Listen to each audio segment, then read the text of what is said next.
নমস্কার বন্ধুরা, taro healing with শ্রীময়ীতে তোমাদের সকলকে স্বাগত জানাচ্ছি। আজকে যে রিডিংটা তোমাদের কাছে নিয়ে এসেছি সেটি হচ্ছে তোমার প্রতি তার বর্তমান অনুভূতি সম্বন্ধে।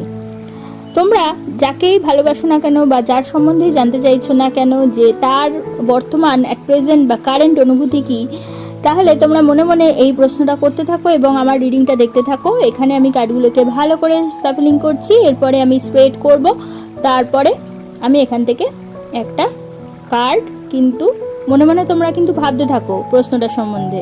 তোমরা বর্তমান অনুভূতি বা কনফিলিক্স জানতে চাও। এখানে আমি একটা কার্ড তুললাম, সেটা হচ্ছে জাজমেন্ট কার্ড বেরোলো।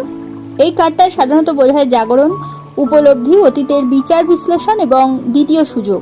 তার মানে তোমার প্রতি অনুভূতি একেবারে শেষ হয়ে গেছে এমন ইঙ্গিত জাজমেন্ট সাধারণত দেয় না, বরং সে হয়তো তোমাদের একটা সম্পর্কের পুরনো ঘটনা, ভুল কথা বা বিচ্ছেদ নিয়ে নতুন করে কিন্তু ভাবছে।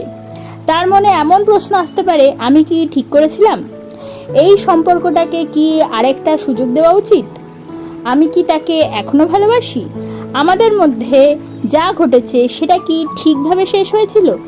বিশেষ করে যদি তোমাদের মধ্যে দূরত্ব বা যোগাযোগ বন্ধ থাকে, তাহলে এই কার্ড রিকনসিলেশন বা সেকেন্ড চান্সের সম্ভাবনা দেখাতে পারে। এবারে তার বর্তমান মনের অবস্থা দেখে নিই।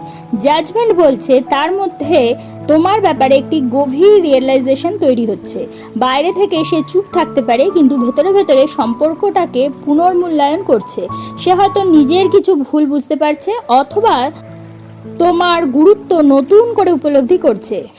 যদি এই রিডিং তোমার সিচুয়েশনের সঙ্গে রেজোনেট করে তাহলে অবশ্যই কমেন্ট করো। তাহলে বন্ধুরা, আজকে তোমরা জানলে তোমার প্রতি তার বর্তমান অনুভূতি। যদি তোমাদের আমার এই ভিডিওটা ভালো লাগে তাহলে অবশ্যই তোমরা এটা লাইক করে দিও, তোমাদের পরিচিতদের মধ্যে শেয়ার করে তাদের জানার সুযোগ করে দিও, এবং যারা এখনো পর্যন্ত আমার চ্যানেলটা সাবস্ক্রাইব করোনি অবশ্যই সাবস্ক্রাইব করে দিও। পাশে থাকা বেল আইকনটি প্রেস করতে কিন্তু একেবারে ভুলো না। প্রত্যেকে ভালো থেকো, প্রত্যেককে ভালো রাখো। পরবর্তী ভিডিওতে আবার চলে আসবো, ততক্ষণের জন্য নমস্কার।